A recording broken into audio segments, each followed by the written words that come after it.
Assalamu alaikum wa rahmatullah. Today we are going to learn how to greet in English. Yau za mu koyi yadda ake gaisuwa da turanci. Good morning. Good morning.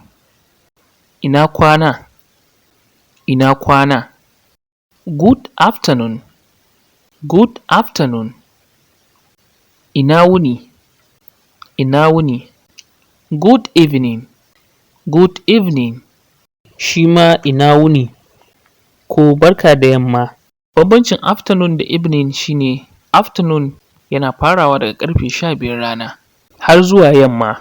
Yammaci kuma yana kaiwa har zuwa lokacin da mutum zai kwanta bacci. Good night.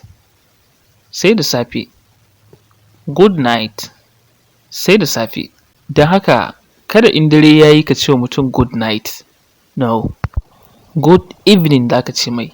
Sai in za ka kwanta shi ne za ka ce good night. Sai da safe. Don an ce kalmar night ba ana nufin gaisuwar da ake da daddare ba ne. A'a, ana nufin sai da safe. Yana daga cikin yawanci kurakuran da ake a turanci. In mutum ya ga dare ne sai ya ce wa mutum good night. No. Good evening za ka ce wa mutum ko ƙarfe 12 dare ne. Good evening za ka ce mai. Sai in ka zo kwanciya shi ne za ka ce good night. Sai da safe.